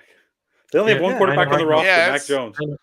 Yeah, I wonder if I actually wonder if they're going to go after Carson Wentz, or maybe Jake. They might have to go over McCoy or Fromm or. Yeah, I mean maybe McCoy's out there too. Yeah, so that's true. But let me ask you a question: without Bethel and without Campbell, who the heck is going after the kick returner on our roster? Isn't actually put up the roster. Put up the roster. Like, when we kick off, who on our team on the 53-man is going to go get that player? We don't have one of those guys. Who? McKinley? Who? Hold on, let me get it. No, McKinley I think is hurt. Exactly. Who's chasing after the? Well, is McKinley hurt? I think so. Yes, if I'm not mistaken. Elijah Campbell's hurt. Yes. Yeah, both of them. McKinley might be banged up too, but he's on the roster. Yeah, he's on the roster. He's going to play. Team. I think he's made because at first they told him they were going to cut him. I don't know who we're going. Bring him back. Well, Kevin Joseph, isn't he a special teams player? Didn't we get him for that? Well, Kelvin Joseph is going to basically take over 2 roles, but yeah, I don't know who's going after the quarterback, the kick returner. I think it's going to have to be Kelvin Joseph. Yeah. But then somebody's going to. It might be one of the receivers. Izukama might have to take over that role. Oh yeah, Izukama. Yeah. So that's the thing about the receivers. Only 5 of them now. How about Craycraft? Craycraft is on the roster too. Yeah. Yeah. Now those guys the thing is, like, the reason Craycraft, Izukama, Barrios, Mhm. and Wilson all made it over chosen is because those guys all play special teams. Exactly. Hell, Right, no, Waddle and so Hill could who's- play special yeah. teams as returners if you need them to. So Yeah, You know, that's right. I didn't that's think the other about that. thing. Hey, you want another positive? Barrios is a better punt returner than we've had For sure. since Phenomenal. Grant. Yeah. He's at least shifty, can get you a little something. Cedric Wilson at least has reliable hands as a Yeah. punt returner. Yeah. Devon A-Chain can be a kick returner, punt returner. It's fast. Savon Ahmed don't have can a also gunner. be a punt returner. Savon Ahmed's another guy on special teams. That's another Yeah. reason he's making a Right. roster because Right. he's fast, he's explosive. He can give you reps on offense and play special teams. The one thing that McDaniel has done that I like is he gets guys, hey, you can play special teams and you can play offense. Or if you can get on the field, even if it's just in packages or certain situations and special teams, you have more value to the team. That 53-man limit makes it tough. So, and Yeah. you're only allowed to activate, was it 48? So, I think so. Yeah, 48. Yeah. but that Elijah Campbell injury hurts because, yes, he was a gunner. And he he was a was. backup I miss safety Bethel. / corner. Bethel is another one that, like, we had a few special teams guys that could provide. Campbell at least could provide on defense a lot more than Bethel. But Bethel did step up last year in a pinch. Well, So so did Crossan. Yep. Yeah. And Crosland's gone now, right? IR. Yeah. IR. IR. IR, so he's IR, done for the right. year. Yeah. Yep. So he's done. Let's just hope the injuries happened Well, that's- already. Let's just That's what I think Kelvin Joseph was Exactly. traded for because he's proven on special teams over Noah. So I think that's all he's really for. Campbell has a tore Noah didn't- ACL. Campbell tore his ACL. I don't think he did. Is that what it was? boy. Tore ACL. Oh, yeah. So he's out for what? 12? No, he's out for the year. No, maybe. he'll be back. He'll be back. It's Be not back? a full tear. I think it's a It's partial not tear. type 4, I don't Oh, think. It's okay. not So- like So maybe It was a 12 partial- weeks, something He like said he could be back probably within that. 2 months. I just don't know, but it was a tear. I know they said Yeah. he mentioned it was a Eight tear, weeks, but not okay. total. I don't know. Because McDaniel said it wasn't a total ACL. You'll never get the whole thing Well, from he, McDaniel. yeah, but when McDaniel Yeah. said it could be back, I just don't think he will. Honestly, with these guys need to stop trying to like rush themselves back. With the Ramsey agree. thing, I was saying repair the MCL or the meniscus. Do not have it removed. Yeah, you come back faster, but then you have arthritis issues in a couple of years. Your career's over. Ask Jay Ajayi and Todd Gurley and a few other guys about that. Ask me. So- I had a torn meniscus and had to have it repaired. Yeah, and it took longer. The recovery is longer, Yeah. but it's better. But when you have it removed, you can come back sooner. Yep. But it's still, but then you have long-term issues. So if Ramsey misses this entire year, good for him because that means he got the right surgery and he got to sit out as a young guy. He can come back. He still has a few years left in him. So I think it's Mhm. better. Fans, I know, I get it. It sucks because you want to see him right away, but it He is keeps what on it is. saying he's coming back this year, but we'll see. Yeah, So we'll was see. Byron Jones was coming back too, remember? Oh, so Yeah, the but Bears Byron released Jones Travis never really talked- Gibson. Huh? But The Bears released Ramsey's Travis out Gibson. there on another level talking about coming back. He's even getting in fights with doctors on Twitter about because some doctor counted him out and he came out there saying, I'm Yeah, I coming saw- back. He's I know, counting I his saw that. days every day. Every day on Twitter, he Yeah. counts his days. Well, if he Jalen wants Ramsey. to know how to come back faster, go to Rod Woodson. Yeah, Dude that's- came back and played at a high level as a corner after a torn ACL. I think that was their Super Bowl year, wasn't it? Yeah, yeah, I know it's crazy. So- probably, yeah. So, Yeah. all in all, guys, the summary is, I think we can all agree that we are very concerned about our depth on this roster at almost every position. To be honest with you, right? Except wide receiver. I'm still a little concerned about wide receiver. I'm not too worried about corner, honestly, No? until others. Right now, Eli Apple's the starting corner in a Mhm. zone. Mhm. He's done very well in zone. He did terrible in man. Yeah. I'm worried of safety. So Safety, safety yeah, for sure, bothers me safety. a little bit. Mhm. I want to ask you, who would you put in the box between Elliott and Holland? Who would you put in the box? Who would you put in center field? Elliott, but the way this system works, they don't really do that. Okay. Both safeties have to play in the box. They have to back out because they're interchangeable. So both of them have to be able to move around. Some are going to both play deep, both be in the box. It just Fangio kind of mixes it up. So there's a whole thing. If you go on YouTube, you can find a lot of reading about the Fangio defense. Yeah, I did. I didn't. That's interesting how it works with the safeties and how they use them interchangeably. Yeah, the safeties are the weapons, man. Yeah, and of this Holland can play in the defense. box. That's the good thing about him. He can play center field. He can play in the box. He Mhm. makes plays. That fumble he forced, I like that. Not giving up on Yeah. a play. Yeah, I that's just what we wanna- need to do. And that's the thing. Holland does that, but sometimes I like to see him be that guy that just takes over. Yeah. It just makes that Yeah. play. But Let me ask you this, he's right Brett. there. Steve, I got to ask you a question, Steve. Go- Why are you concerned at receiver? Other than, don't give me like Waddle may be more injured than we think, because I know that's a All right, possibility. let's. Tyreek goes down. Who's going to take his place? Waddle. No. All right, who's going to take Waddle's place? Oh, you can say that about Hold on. every Cedric single Wilson. team. Mark Cooper and Hold Mark on. Clayton. Cedric have gone Wilson. Come down. on now. No, Hold come on. on. You can say that. Who would replace Mark I'm Cooper telling and you, Mark one of our Clayton and Matt receivers Moore? goes down. You guys are all right. I hope none of our receivers go I down, know, but but you can say that about any team. but I'm just unfortunately. telling you Well- right now. I'm not. My opinion. I am Okay, very so what if concerned with our Diggs wide goes receivers. down? If What one of Diggs those two goes go in down, Buffalo? What if Diggs goes down in Buffalo? I don't care Can I about ask you a Buffalo. I'm question? talking about Steve, Miami. Steve, I know, do but me a I'm favor. saying, Steve, I'll tell you- Steve. Yes, sir. Steve, Yes, name me sir. two receivers. Name me two wide receivers on the Super Bowl champions. Name me two. On the Super Bowl champions. The last year Super Bowl champion, name me their two starting Well, wide receivers. Schuster. What wasn't it? Schuster was one of them, right? Juju Smith-Schuster. Who's the other one? Yeah, and the other one was hell. I don't know. Kadarius Toney. Right. So. Oh, the- that's right. Yeah, because okay. he So ran my that point pump back. is that Or touchdown. if you have weapons in other positions, or you have a scheme, but I agree with Brett that systems don't always work. But Waddle was able to be very functional without Hill. They're lethal together, but if one's down, the team is Yeah, not going to take a Waddle- Well, so they Waddle had is, Travis but- Kelce and Patrick Of course. Mahomes, who is. Yes, I Thank know you. that. Thank you I'm very talking about much. receivers. We don't have we don't have a tight end on our field that can make up the difference if Our we s- lose one of our So receivers. here's why I'm worried about receivers. People getting hurt, Steve. I mean, that goes for any single team. I I'm mean, just you being can't realistic. But Well, that's we where have it's had been. injury concerns It because- drives me crazy. That was Tyreek's Well- first year playing. Well, Tyreek played 15 games in 2020, 17 games in 21, but he sat the last one because of they already in the playoff run. Right. But he did miss time in 2019. Played a full season in 18. He doesn't really miss time, but he does get banged up a little bit here and there.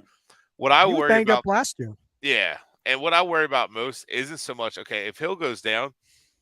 Waddle last year in the playoffs kind of struggled there, and when Hill went out of the game in one of them, he could still be the guy, but at the same time, Wilson won't step up. Your tight ends, who's your receiving threat at tight end right now? Julian Hill. Right. So you don't really have a true receiving threat at tight end. Who's your receiving threat at running back? Come on, Scotty, give me a break, Achane, man. if he's healthy. You got Mostert. You got. We don't have a pass catching receiver. I'm sorry, we don't have a outside of Achane, who's unproven. We do not have a pass catching. And we have. Well, I mean, Mostert's Mostert. okay. I didn't What? see Mostert can Ahmed catch some out of the promise. backfield. Yeah, but Mostert's Ahmed. the first catch he Ahmed catch too, he there gets, you he's go. going to get injured. Ahmed is good out of the backfield. He's not lining them up, creating mismatches is there, but he's not. He's a limited route runner though at the same time, but he's fast. So when you Right. can get him, when you create mismatch or running back on a linebacker, yeah, he's going to put the Jets on. You're going to so Right, and, the- and he seems to have good hands. So my reason that I worry about receiver is if Hill goes down, McDaniel has to get really creative of getting more people involved because Hill takes the pressure off of everybody. If Hill's not on the field, they can start limiting the field and start creating problems. When Hill's on the field, it opens up the offense. There's just No, I agree with that. I mean, we all know we need Hill to avoid anything. But I getting worry hurt. about depth at receiver. Who at our receiver is a threat as a number 3 receiver? Cedric Wilson or Braxton Berrios. Those are two closest. We didn't see anything from Wilson last year. Berrios is the slant guy, right? Yeah, Barrios is a Yeah. decent slot guy. He's I a think shifty guy. He's going to step up and be better. You know, What did Well, we like, see from there's- him last year? Yeah. We saw he was Honestly- great in preseason last year. Yeah, but he was a He rookie didn't understand last the year. scheme. He didn't understand the scheme.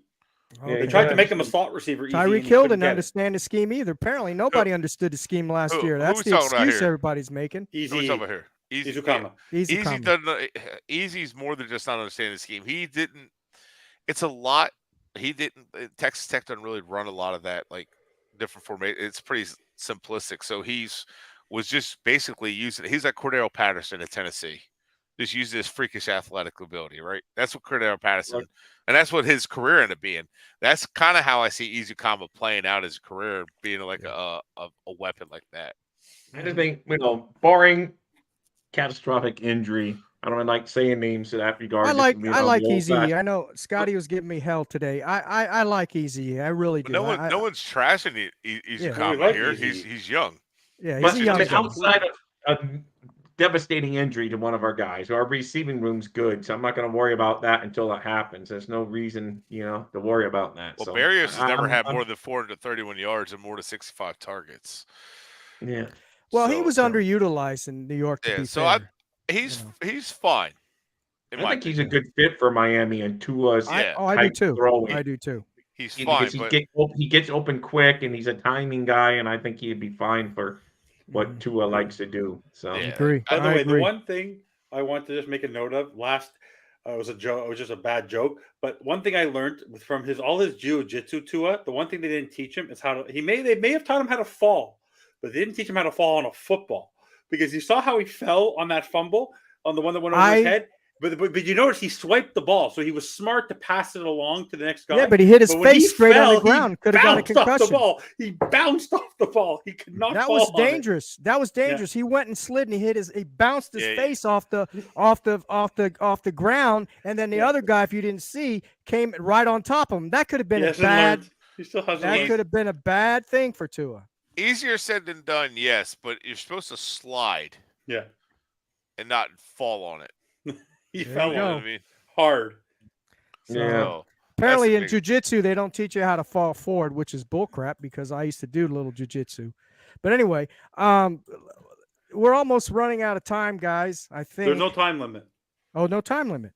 There's no time limit. Okay. All right. Good. Good. The only time you probably have to get off is the next show. Or not the offside's different, right? But the East 10 Street boys are going to go over the 53-man. Okay, roster. cool. Yeah. I wanted to ask Britt one question that's up? been on my mind and that we were talking about earlier is what's your take on Brandon Jones? Do you think he's a fit in this defense or what? What's your opinion? Britt. Oh, Brandon Jones, when we drafted him, I liked it because he decided he was going to learn all the playbooks and different defenses and study his ass off. And you can't teach that kind of mentality. And he just wanted to show, hey, look, I could do this and this. Now, people get it misconstrued that he's not fast. No, he's actually a fast guy. He probably closes better than Holland does with closing speed. I mean, that's not a knock on Holland, just how quick he is. He's very intelligent and he's quick. The reason he looks so explosive is because he knows where the ball is and where it's supposed to be. He's fantastic blitzing, fantastic tackler. Coverage needs to be a little better again in man, but I think I honestly feel like he could be a good zone safety. Okay. I worry if he could play deep and be that interchangeable piece, Right. but I feel like they like him. Mm-hmm. They like McKinley apparently too, but I feel like Jones is better than Elliott, and we'll see. But I feel like he can fit. I've been told before that the defense that Texas ran is very similar in coverage wise. Mm-hmm. So he played it in college. At first, I didn't think he was a fit, but the more I look at it, the more I do think he is. And because of his closing ability in zone and his recognition, that's a lot of it in zone is your recognition and being disciplined. And I think he can fit in that mold. Okay, and so Barrios he's got a could very role. well explode in this season, but without Hill, I don't see it happening. Yeah. But yeah, Jones, I think he's a good fit in his system, and I think he's a good fit with Fangio because he studies and he wants to know what to do all the time and what other players have to do and what offenses are doing. Okay. All right. We'll see for sure. I You think look he was like a you had a Flores guy, question by the there, Rob. What's your question? No, I mean, I think you guys covered it well, and I'm happy with. There were some positive stuff there. He pointed out. Oh, that's because I know you're not a big Brandon Jones guy in this. I'm not. system. I'm not. I just don't think I he's know, really and so good. I Brad, don't think he's that's all. good That's in all I was going to coverage. say because I know you had said that, so I was happy to hear him say that. Yeah, But Hopefully, he's a smart hopefully guy. he can fix it. Yeah, he's more of a intelligent. linebacker. But he's more of a line. I see him more towards the linebacker than he is more the safety. Well, right? that's because in Flores' It's great system, there's a lot of man defense running. There's a lot Right. And speaking of that, Evan, you mentioned Derwin James, and it hurt me because I wanted Derwin James. I know you love 2018. him. That was a Oh my plug for God. you. That was a plug for Oh, you. You don't realize man, that? if it wasn't for, oh my God. But anyway, but like a lot of man coverage. That's why Minka didn't like it. Minka is better in zone than he is man, from the safety position. So Minka did not like playing in that. He was getting exposed, and he did not like it. So now he's in zone over the top where he's comfortable, where he fits, and he does really well. So Right. it's for me with Brandon Jones. A lot of people think he's really big. He's 6'1", 190. He's not that big of a guy. No, he's not. Yeah. He's not huge, but he's built really well. And he's only 25. But the dude just closes so well, and I love his tenacity and his intelligence. And the fact that he learned all of those plays just to impress the people in the interviews, the coaches and GMs, they love that. They're all about it. And I think he's a good fit.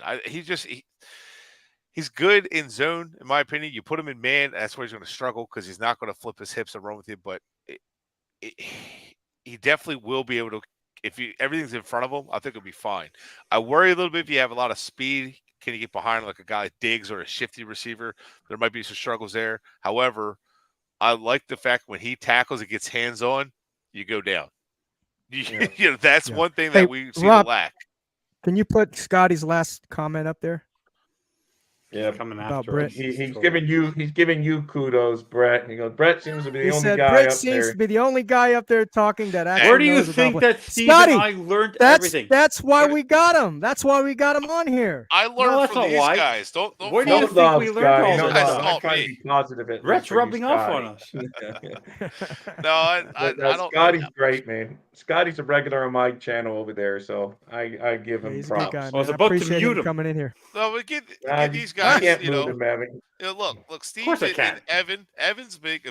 He drives the bandwagon, and Rob tries to keep it the positive, tries to keep it like the fan thing. There And you I get go. it, 'cause I used to do it too, and I started looking at things different, and I can't go back. But Well, I I know. appreciate that. Evan does the same thing. We used to, and then when Evan gets fired up, it's all he's ready to go. So, but we're All in, Dolphin buddy, all fans. in. We're all wearing our gear. I got my koozie and cup. With Dolphin stuff. So I mean, we're all We love our Dolphins team. fans. Yeah, we just Don't have. believe me, I know, man. I Right. got the We old love our man. We all have our opinions. So it's just like we just want the best. If it's like Rob said, the Exactly. 3 undrafted free agents, if they're the MVPs of the team, then hey, who am I to judge? Yeah, But I know. it's Exactly. reality is we haven't won a playoff game in 20 years. No. So December as 30th. Steve I don't said, want to 2000. rub it in, but it's been 23 years. it's been 20. I'm has it? tired of hope. those- I just want that comfort. I'm tired of hope. Right? Like wish upon a star, like I said earlier, that everything Listen, will if work out. anybody, That bothers me. if you want hopium, you got to go to another show, Stephen Daniels. If Yeah. you want hopium, Hey, Here that's is I fine, get though. some hope. realistic. Because my biology's like flip a Brett, because I used to always be like this, that then what the medical curveball that life threw at me, and I almost wasn't here. I'm like, you know what? I'm going to just be positive. There's no reason. I'm not going to worry anymore. I'm just going to enjoy it, talk about it. Well, Yes, I'd be upset when the season, when they lose some games, but overall, it's just, they bring me fun. It's the one thing I can't control in life. Like I said, went out, did a good living for my family, provided one of my sons is at UF, done all that. The Dolphins I can't control, and they Right. probably drive me more crazy than anything else. But I just try to be positive. That's all. I've taken a step back to the point where I'm not like I used to get so mad and would ruin my day, be in a foul mood, and I got to the point now. I watch the Dolphins like, oh man, they lost, and I get like, man. All right, moving on. I know, that's why they the won. losses. Yeah. That's the most truthful thing right there. The loss don't hurt as much because we've become so immune to it. It's just like we're used to it. You're almost waiting for last year when we were two of us number one ranked quarterback, we were on. I just said, oh, the other shoe is going to drop at any moment. And sure enough, it did. I just want to get rid of that where I don't have that feeling. I'm interested where I fall in Scotty's spectrum. Steve makes him laugh because of his bad takes. Brett hammers it. Where do Evan and I fall? I wonder. I don't know. We're part of the. I'm part of the wine club. All right. So see, but Scotty likes me enough to go over But I to want my to be clear. Thirst I channel, love so my I like team. that. I love this team. I have positive energy. I'm just disappointed in the two people steering the ship right now.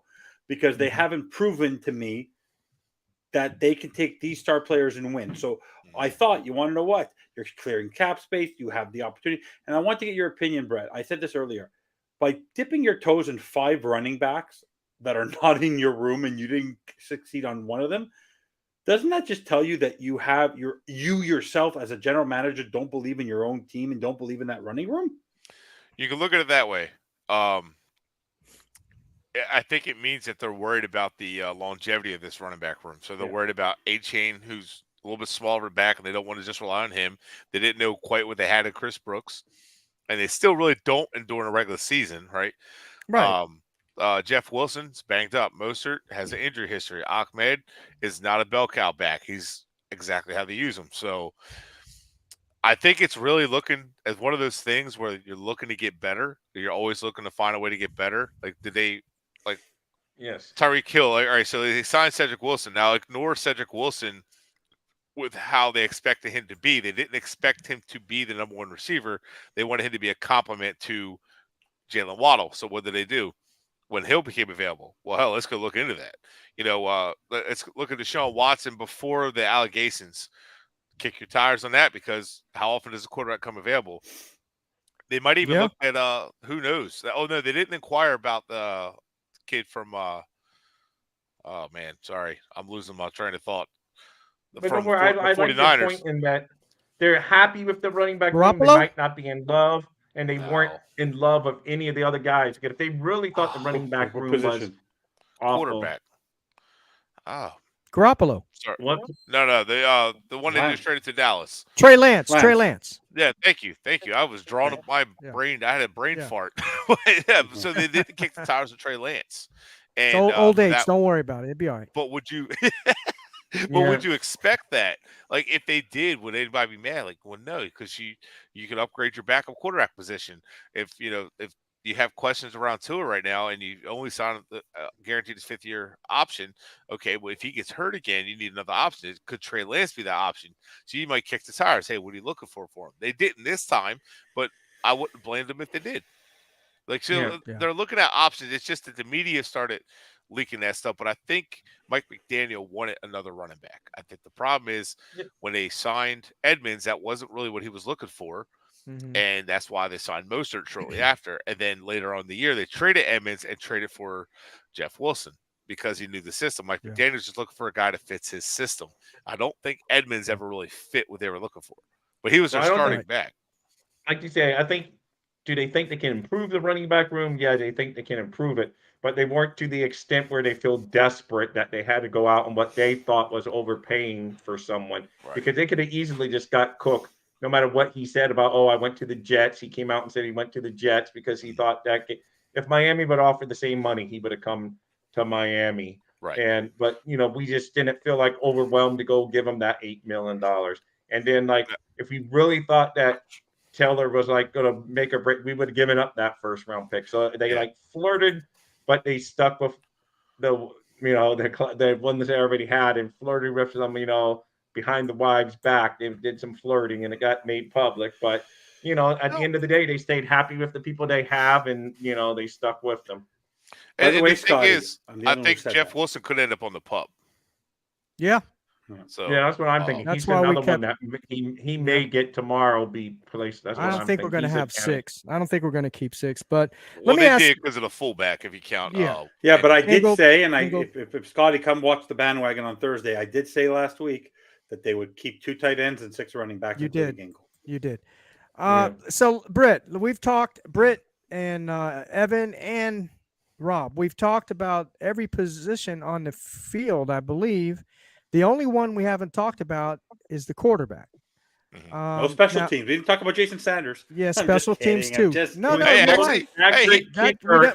talked about special teams. You're right. He's had a good preseason. Hopefully, he's the most accurate kicker in Dolphins history. He surpassed Orlando Mara. 82 or 83% of his passes or something like that. But Bailey looks as a punter. Bailey looks good also. Yeah. I hate to praise punters, but you don't really talk about punters and kickers until they look bad.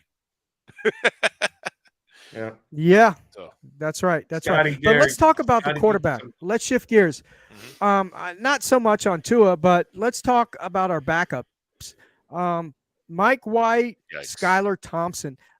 Do you think we're better or the same as last year with would the say the addition of same, Mike but- White? Same. Yeah, that's what I'm saying. Yeah. That's That's what what I'm I'm I don't saying. see it. So here's what I've been hearing. I've been hearing a lot of people say, well, if Tua goes down, our season's done. We're finished. Yeah. How does everyone feel about that? I don't like I it agree. because, like, Tua has an injury history, right? And then you Mhm. guarantee Mike White money, but is Mike White really the guy you wanted to bank on, or Skylar, or do you really feel that confident about Skylar, who looks like he still needs to develop because he can make a hell of a throw one play, and then the next play, like, what were you thinking? His mechanics fall apart. So it's like it's talent's White there, is but, off protocol. yeah, Yeah. but White's off protocol. still scares me with Yeah. his. Yeah. Like, I don't know how good he's inconsistent. I don't hate Mike White, but I don't know that he's at the level we need him to be. Mhm. But you would expect an offense should be able to run with that if they get the run game going and get the running backs involved. It should be able to run with Waddle and Tyreek.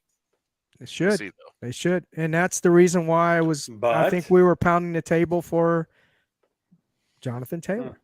Mhm. Rob, what's your Who- opinion on the quarterback situation? Mike White. I know you like Mike White. He's from the area, your Yeah. local area there. What do you think about I mean, it's Skylar? no different. I mean, heck, Teddy Bridgewater was from my same area too, so that has nothing to Yeah, do with true it. too. Yeah, so that has nothing to do with it. Yeah. But like you say, it's okay. If the bottom line is, if Tua goes down, we're messed up. No matter whether it's Skyler or if it's Mike White, probably. Now the question is, if they did kick their tires on another quarterback, who'd be out the door first, Skyler or Mike White, to bring in the other quarterback to be the third quarterback? That would be the biggest question. That's I a guess good we'd find question. out at That's a good question. that, Very good at question. that point. But who knows, man? Like I say, let's just hope Tua stays healthy. Proves us Yeah, all. absolutely. Yeah, Absolutely. that's one place. That's the one place I do get a little negative Ned pops out in me is that he hasn't shown he can stay healthy all year. So I'll I'm give you a hoping good he stays perspective. healthy. I'll give you a this is- perspective. Yeah, Go- I just go ahead, Evan. hope he stays Okay, you want to healthy. be realistic? The reason why I kicked the tires on all these running backs and why I wanted them was because if Tua gets injured and you have to put in a Mike White or you have to put in a Skylar Thompson, you can really go to the run game. Last year, I know he's Derrick Henry, but Derrick Henry didn't matter if it was Tannehill, it didn't matter if it was Malik Willis. At least they were able to balance the attack with Derrick Henry. Do you think people said, "Oh, how great Jacoby Brissett was last year"? No, he had freaking Nick Chubb. When you have a bell cow running back, he masked the deficiencies of your quarterback. And if Tua goes down, Mike White and Skylar Thompson, knowing they would have a bell cow in a Jonathan Taylor or a Dalvin Cook or Josh Jacobs or a DeAndre Swift, who's an upgrade to the other, would have given you something to balance against. Here, you're basically reinventing the wheel again at quarterback with a committee of career backups who are never going to be better than backups with 4 or 5 backup running backs, not starting running backs. Right? So that's where my frustration is with the bell cow. The bell cow is your perfect complement to a backup quarterback. He's your safety net, and we don't have that. Right. Yeah, no. Well, it's also you're able to run the ball when you need to in RPO, situations where everybody knows where you're running the ball. Like, you're running on this third and short, but you're still going to get it because you're going to impose your will. Well, your offensive line is not built for that. Maybe it is now with Wynn and Connor Williams, but the running backs need to be able to slip in the creases, find the crease right away, and get that first down. Mostert did that a couple times. Wilson did it actually. That big game he had last year. Yeah, I remember that. But yeah, he had a couple times. Was it against Cleveland? Was it against Cleveland Cleveland Browns? Yeah. I can't remember who it was against, but I just remember seeing him get the first down 2 or 3 times on the final drive. Right. And it was just icing. It was like, this is the kind of stuff you want to see. Yeah. And he had broken a couple tackles for it. And that's something that I think Chris Brooks offers too. My hope is Chris Brooks becomes that bell cow back that just makes the team. And it's like, well, who the heck is this guy? Because we haven't had that rookie, phenom. It would be nice for us to have that league known undrafted free agent gem. You know what I mean? That'd be kind of cool. I would love it, man. Found some undrafted gems that it's like, oh man, this guy's good. He's a role player, Nick Needham and Cater Kohu, but to have a guy that like takes the league by storm. Like, remember Devon Bess? Oh yeah, I liked him. Yeah, he was an undrafted find, and he did really Yeah. well and caught the league by storm a little bit. Not like He did. elite, but he Yeah. was good. So if Brooks becomes that'd be fun to watch. Well, I know Is that he your could third Denver down? running Is he your back. third down back? Is he your Who? third down back in Brooks? this room? Brooks. Yeah, Brooks isn't a bad receiver. He's not. No, that's he not his asked best if option. Brooks is, No, would is he your be your third down back. back? Oh, Like, if his it's short yardage 32, back? 31, is he the only guy you're going to? He's one of the guys I'm going to because he doesn't stop his feet. Mostert's another guy because he understands how to find the lanes. He knows where to Yeah, find that's the true. Can I lanes. ask you and all guys a that. question? Maybe Brett, because Brett's much better with the technicalities and the schematics. Why do they have this tendency to go with the quick slant across the line all the time? Why does McDaniel keep on reverting to that? Because last year, every time he did it with Waddle, every time he did it with Hill, we would lose yards. Why does he keep on going to that play? That's tell me to why? his high percentage play. That's That's to what I his, was going to say. Even though it loses that, even though it always But- loses yards. your explosive receivers should be able to. It's a quick read, quick out, and it's basically an extension of the run game. It's to allow your receivers to kind of be a weapon. At the same time, it's to force the defense to kind of creep in so you can get more room on the outside with your backs too. It may not be as bad this year. We'll see if the running backs become more involved in the passing game, which they did after. Yeah, they need to be. Yeah, they were there against the Chargers. He adapted, but Tua wasn't seeing it. And against the Bills, Yeah. that's why Mostert Yeah, had that's that true. big game receiving. Mostert had more Mhm. yards receiving than he did rushing that game against the Bills. And without Mostert, we're not even in that game. We almost won that game. So Yeah. Mostert really was a big part of it as a receiver. So I really see them getting Ahmed involved, which is why I think they drafted A-Chain. At the end of the year, they had Ahmed wind out wide. And I kept mentioning, I had a tweet, is like, I seen Ahmed going wide. I want to see more of that. I want to see Ahmed, doing more of that. I said, I'd like to see him make the team next year and do that as a cheap option. Well, lo and behold, this is what they're doing this year. And they drafted A-Chain. As soon as they drafted A-Chain, I was like, well, maybe Ahmed doesn't make the team. But I knew exactly what they're doing with Ahmed, receiver. Because that was something that Tua was struggling with.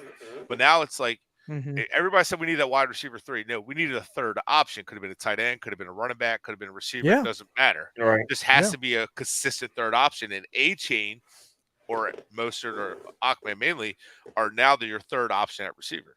So that should back them out of the box a little bit, so that won't be as reliant on the slants. McDaniel's kind of looking for the easy first downs or easy completions, and it wasn't happening that way. So now you add running backs to that, you might see less of those slants.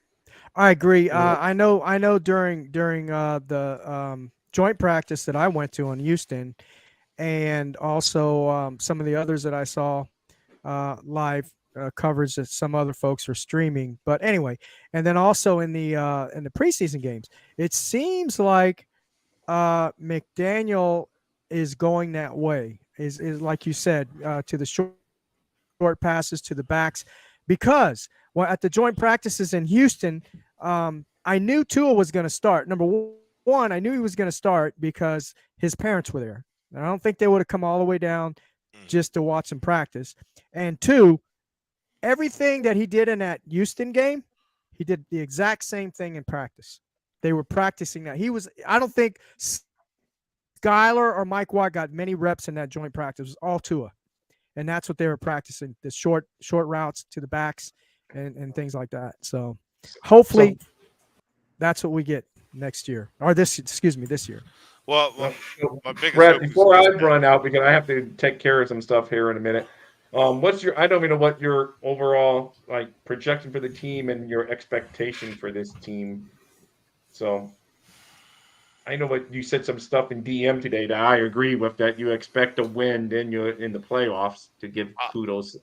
So what I want to see is a playoff run. If we don't see that, I think you got to make changes. I think you have to tell Greer, look, you've had since 2016. It was Tannenbaum and Gase's fault. Then it was Flores' fault. Now it's you got no one left to blame. You can't blame the guys you brought in to help you. So it's time to move on.